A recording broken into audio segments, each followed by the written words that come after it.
as well as Nobody, and Nobody 2, and Breaking Bad, and Better Call Saul.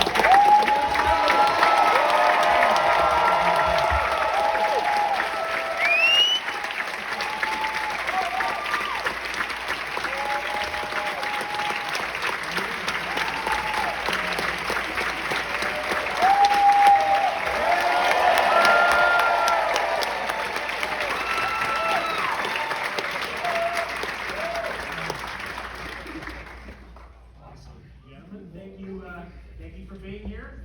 This thing is working. It's like half working. Yeah. Half working. I'll take half. Couldn't film it in normal, huh? Nothing like the city, man. Well, I gotta ask, where did the idea for that story come from?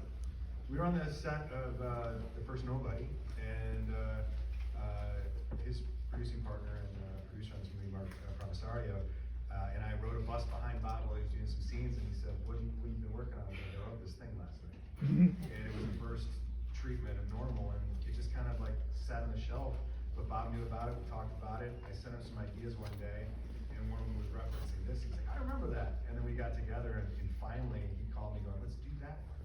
And that's how it came to be. We blew up the first act predominantly, and he and I crafted the story, and then I went off the script, and when we were ready, it was like, do we set up a studio or do we go independently? And we were like, let's go independent. We're gonna be able to control and own this thing. We met with a bunch of directors, but it was Ben Wheatley, who we loved from Free Fire, and I love him Killist, and High Rise, that we just started texting each other going, this is our guy, man. That's how it came to be. Well, Bob, you've had a lot of great collaborators over the years, Yeah. A lot of household names for this audience. Yeah. You keep working with this guy, though. Yeah. What makes this a good partnership? Well, I know nothing about action movies, and he knows everything about action movies. I had a notion that the character I played in Saul was kind of like an action character, except he didn't fight. He strove for something, he kept getting put down, he kept fighting back, he never stopped, and he kind of led with his heart, but you kind of you didn't see it, you just saw all his cleverness. So I thought, all I gotta do is learn to fight. I know I have it in me, I know I'm angry all the time. So I trained, and I trained in stunt fighting, and I shared with some writers of my notion I could do this. And Derek, we were very lucky to find him, and he was very willing to listen to me, which is amazing. And I told him, I think I want to do this. I think I have what it takes to do it. And he came up with this story for Nobody. It was exactly what I was dreaming of. It was a pure action film, unapologetic, which again, it was a leap for me. And I have gotten a little better at understanding some of the sort of the core drivers and engines of an action film, but I still am nowhere near Derek and Ben Wheatley, who directed this. These are people I spent my life studying sketch comedy. They spent their lives studying action film. And so their reference level is incredible. When you see this, all the fights in the last 45 minutes of this film, you know that this is, if you know film, you see John Woo in there, you see every kind of film and style, all kinds of stuff that I would never know of. So I put myself in their hands to a great extent, and it's a lot of fun to do it. And what I liked about this story was that opening 40 minutes where there's a mystery. Because a lot of action films really do just get to the action just as quick as they can. They do as little story as possible and as little character development as possible, because action fans kind of don't mind that. But I'm not really from that world. And so when Derek showed this story to me, here's this story of a guy who something's wrong here in this place. He doesn't know what it is, but he smells it. But also he has this internal compromise. He's kind of overly humble. He's been humbled by life, and almost to a faulty extent where he doesn't trust his instincts and he doesn't want to look, and so I loved, as an actor, you want to be able to play all that subtext and that's a wonderful thing. I mean, the monologues that I have in this film are as good as anything I've done on stage anywhere or done anywhere. And then, of course, it becomes pure action, which is super fun for me, too. I love that, yeah. And you guys are both Midwest guys. I think, Bob, you're from Naperville. Well, I'm from Naperville. I went to SIU.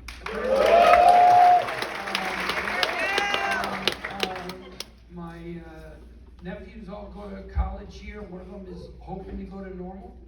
And so that's really fun. He can't wait. He's a senior right now. And yeah, and so actually the movie was not called Normal. It was called The Interim. I remember. How'd you land on Normal? Well, we talked about the story and you know, this is a bigger town than the one pictured in this movie. But in a lot of ways, I think the town in this movie is representative of a lot of towns in America. I kept thinking of the movie that I shot called Nebraska, Alexander Payne. Yeah. And the town that we shot in there, which it's a farm community, and it's that town, the downtown is half boarded up. And I said, what if that little town that you've invented is half boarded up? The other half's doing pretty good. Like, why? And so we're talking Midwest towns, and then, of course, the name is the best. And, of course, for movie audiences, a town called Normal, they're like, well, okay, something's not normal. I know something's wrong. And that's a great thing to walk into the theater suspecting. Well, another guy. So we're here because we borrowed your town name. We're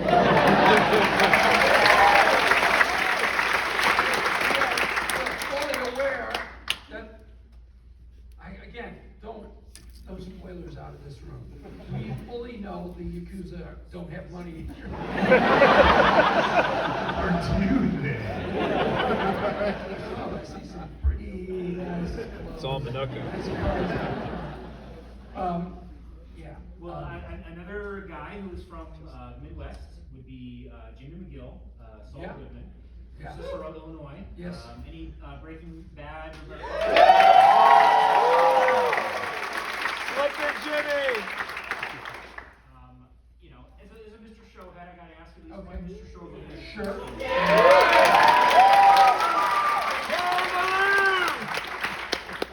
One of the reasons that you got tapped on the shoulder for that role was your work on Mr. Show. Those were the writers of Yeah. Breaking Bad So- loved Mr. Show. Here's who watched Mr. Show. You.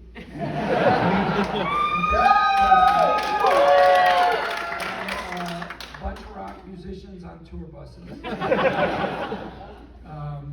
And a bunch of writers in Hollywood. And the Breaking Bad room, I think, could get pretty bleak. And they would, for a break, watch a Mr. Show sketch. This is a comedy show I did in the 80s with my friend. Yes! And very silly, very broad, very silly, lots of good laughs in there. So they would watch a sketch or two. So Jack Black. based on that, I mean, Sarah I Silverman. can't point to too many performances in Mr. Show that indicate that I should do it. But based on that, they just gave me this role. Now, I flew down to Albuquerque to shoot the first scene with Saul, and I was thinking, I'm gonna walk on this set, and they're gonna look at me and go, oh, is there another Bob Odenkirk? You're not, no. So anyway, I don't know. They watched Mr. Show, they liked it, they thought I could play Saul well, and they just gave it to me, and then I knuckled down and did it. I mean, given that background in comedy, some people might expect when you do a movie like this or like Nobody 2 that there's going to be a lot of winking and nodding, a lot of like irony and Well, there's more sarcasm. winking in this movie than in Nobody. Nobody is like, I knew that if I stepped into the action genre, I had a couple challenges. One of them being try to bring something special, something nobody else is bringing, which is a guy you really don't suspect of being able to do much. Two, a guy who is getting degraded as he fights. Because a lot of the action heroes of the last 20 years kind of are superhuman. They don't get weaker. They are always ready to go. They're always at top energy level. And I wanted to play a guy who got hurt, and you sort of, the more the movie went, the more you were like, poor guy. He's not making it. I also have had a dream of mixing more comedy in, which this does, thanks to Derek. Yes. And also, I've wanted to play someone who's my age. I know you think a lot of actors are vain and want to play 20-year-olds, but the whole damn time, I mean, the first meeting I had with Vince Gilligan and Peter Gould about Better Call Saul was at the Chateau Marmont, and they were talking to me, we want to write the show, we have an idea for it, blah, blah, blah. I go, guys, before you do anything, remember, I'm already 50. Then they write these scenes where I'm 28. Like, they have to CGI the So all this time, I'm keep playing guys who are 15 years, 20 years younger than me. I'm like, I just need a role. First of all, I want the audience to go, does that guy think he's 15? No, I know. They made me do it. So I love Ulysses for so many reasons. I like that he's funny. I like that he's quiet. I like that he has lived life. He's gotten beat around, and he's kind of humble. Again, like I said, almost cripplingly so. And he's a good guy. He's a real good guy. And I like that he's my age, that he feels like somebody who's lived life to the age I am. Well, Derek, I want to bring you back into the conversation as before you were writing for Bob, you were writing for a guy named Keanu. As the writer of that type of film, action movies, in those cases, how much of that is on the page versus how much the director brings? Like, how do you put pen to paper on scenes like what we see in Wick and what we saw today?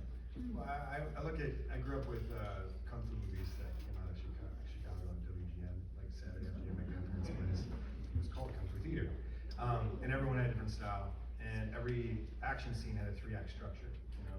Beginning, middle, and end. And so when I write it, I know it's for the actor, it's for the director, it's for the producers and execs. And usually I begin it with, here's the setting, here are the stakes, here's the first couple of moves, and they're the kind of moves where you just kind of go, whoa, And then the middle section, I'll write things like that 5,000 cuts, whirling dervish destruction, broad macro. And then you end it with an exclamation point of that kill, that almost horror element kill. And when we get the movie greenlit and we bring on the stunt guys and the stunt coordinators and all the guys doing the fighting, they know me and what I'm trying to do, and I'm like, see what I'm doing there? And we would say this way too much, but the best idea wins, iron sharpens iron, and I want them to do their thing. And to me, the greatest thing in the world is to see an action sequence, and there's one very specific move that was in the first draft, like in John Wick in the Red Circle. There's a scene where John shoots this guy's toe, and he leans forward, goes, ah, and he shoots him in the head. First draft. But I'm also the guy that when they do something different, I'm the guy cackling, man. Just going, oh, because I want, my favorite experience in the movie theater is seeing The Raid on opening night. And after the hallway scene with the reverse guillotine, the whole audience erupted. I remember looking around, I locked eyes with a 70-year-old Korean man. And he looked at me and he's like, "Juicy." Really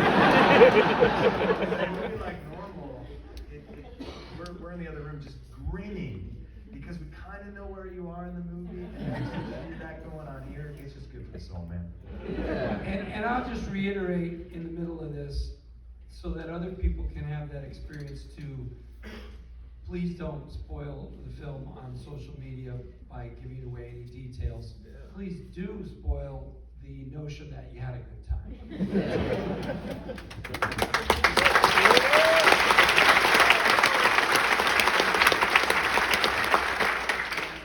Derek, my understanding is there is a real John Wick somewhere in, that you know in Wisconsin? Yes, the character is named after my grandfather who died last year, but hey, he won. It was like 98. And by the way, he didn't see any of the John Wick movies because he said to me, "I'm so proud of you, I'm so happy for you, but we don't see R-rated movies anymore ever since I brought your grandma, Helen, to the piano." Which, if you remember that one, it's not hard to tell it. But, so my grandpa John Wick, Uncle John Wick, cousins John Wick. So the funniest thing is when they had to clear the title for legal, they were like, have your grandpa sign this. And then the movie comes out and they realize, wait, there's like 11 John Wicks movies. Oh, that's funny. All right, back to Bob. Some of my favorite parts of Mr. Show, to go back to Mr. Show, are these sketches that have a little bit of anger in it. That's sort of the hallmark of what makes that so funny sometimes. Yeah, and now it's just pure anger now. Connect those dots for me as to where that I was mean, coming you from. know, I like all kinds of comedy. When I was a kid, I loved Carol Burnett, you know, and that was really warm, and in a lot of ways, the camaraderie of the people making that show was the main value of it, was the joy and good vibes that they shared and that you felt watching. And then came Monty Python, where it's a little more prickly, sometimes it's a little absurdist and hard to understand even. And then SNL had more of a political point of view very often. I like humor with a little acid mixed in, a little intensity, a little, you know, attitude, youthful attitude. So, you know, I mean, I don't think all of Mr. Show is that, though. There's scenes like, there's this one called The Fad Three that's about a Beatles group that don't play instruments, they just get their picture taken. You know, that's just silly and fun. And so I like that as well. Yeah, I mean, one of the things about a film like this, and it's an experience I certainly had on Nobody, is there's frustrations in our own life, and there really is no place to act out on them, although I do recommend everybody take a boxing class. Really, I really do. And hit the heavy bag, but don't hurt your arms or don't hurt your fists. Wear gloves. But a movie can let you have that experience of like pure, energetic fighting back, pushing back on a conceptualized bad guy. And so I think these movies, really Nobody's and this film, they're kind of they live very much in the real world for about 40 minutes. And then they trip over into this magical world that's only in the movies. And there's a bad guy you could only find in the movies. And there's evil that you can only find in the movies. And it deserves a whipping. And you get to give it one through the lead character who represents you. So I love doing it. I find it cathartic. I actually do. And I love making these action sequences. And I train all the time. I train this week twice with Daniel Bernhardt, who trained me for Nobody. Same guy trains me, same gym. I go there all the time, and I'm keeping it up in case I get to do more. I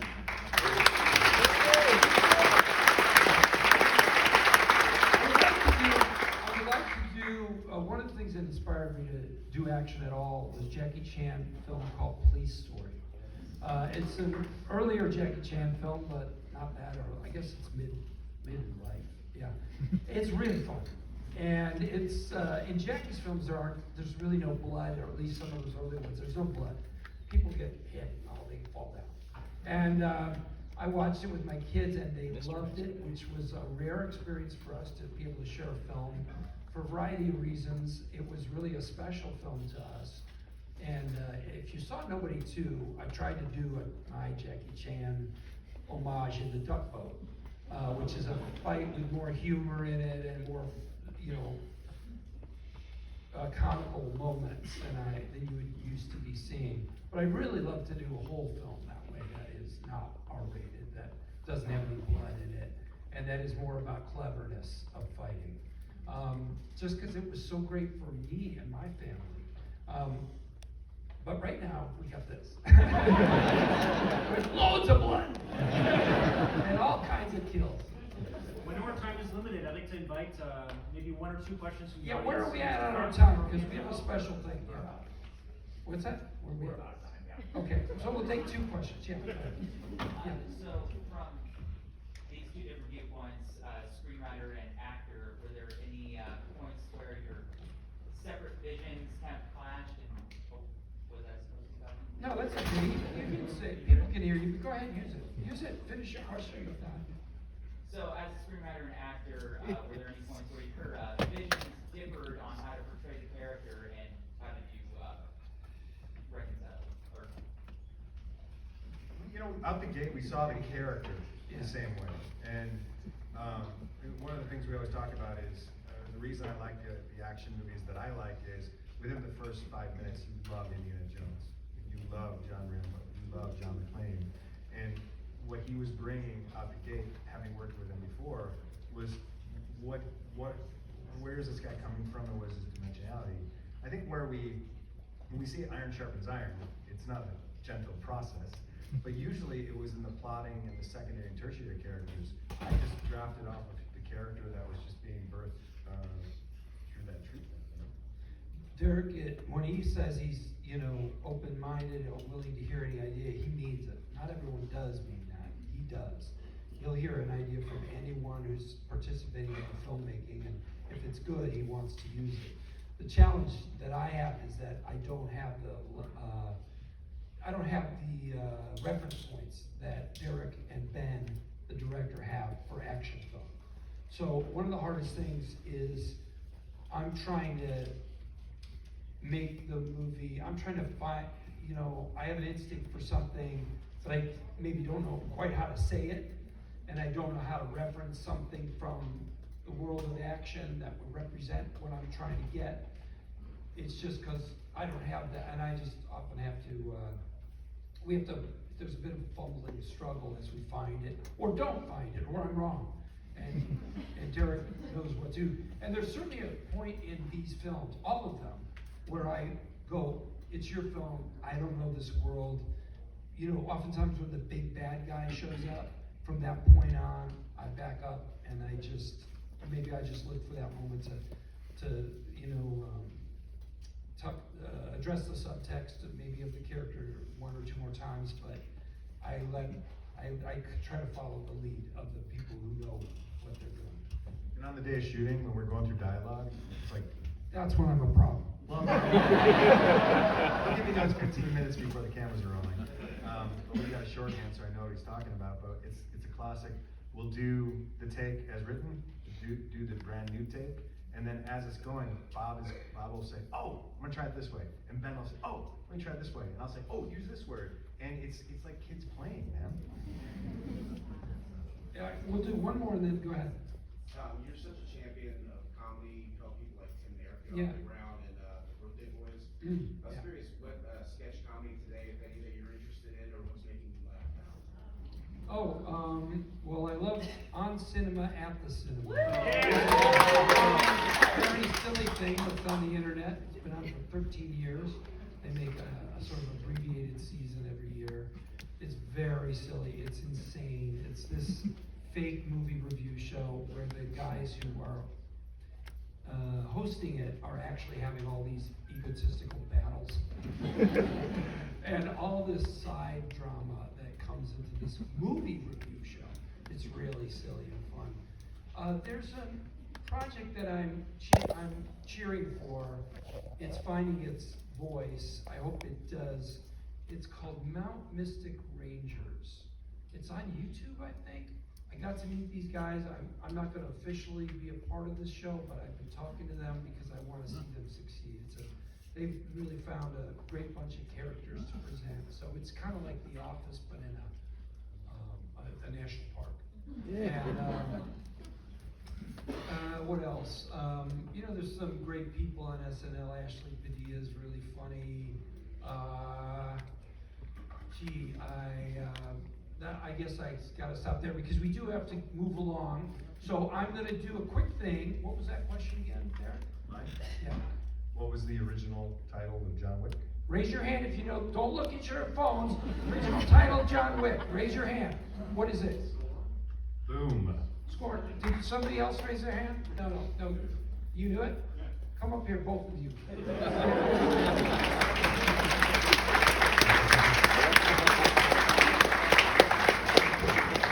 was changed to John Wick because Keanu Reeves just kept referring to it as John Wick.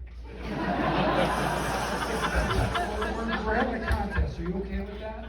That means one person's gonna win. Look at each other and say good luck. You didn't mean it. He did. Now, do you have another John Wick question? Yes. Yeah. Nobody else answered this. It's just these two. On set, what was the sex of the dog? Don't just guess. Okay, they're not guessing. That's good. Okay, so you got another one? You have to know the answer. Take it. Well, don't do that. It is 50-50. No, it was male. We spent a big chunk of change deleting a certain something. Sorry to do this to you, Derek.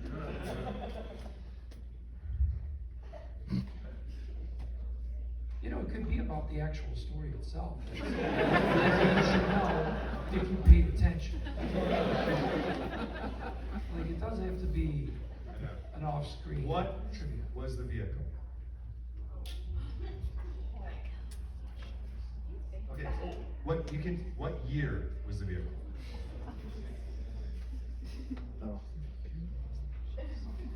You don't win for not answering. 1970. All right, I'm gonna let you think of another one. I'm gonna go Mr. Show All right. on these guys. What actor don't answer this. What actor from Better Call Saul did a guest spot on Mr. Show?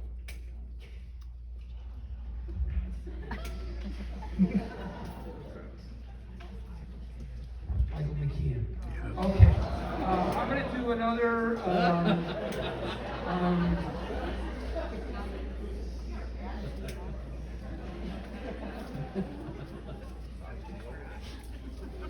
I'm trying to think of them. Nope.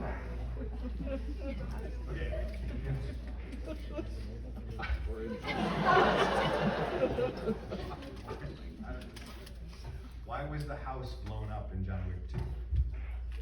Not for plot, but for the production. Why was the house blown up? I think we have super fans. Okay, I gotta. All right, here we go. What high school did I go to? No, that's where I was born. I know, they don't know.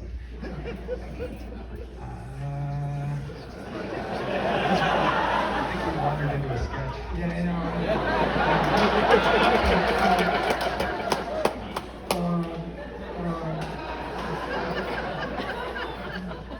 Do you know Mr. Shaw at all?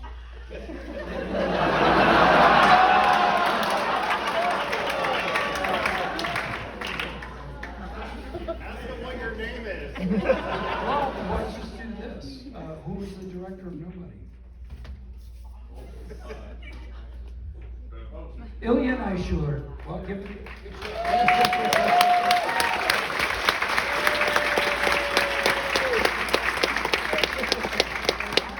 Don't take home props from movies that I made.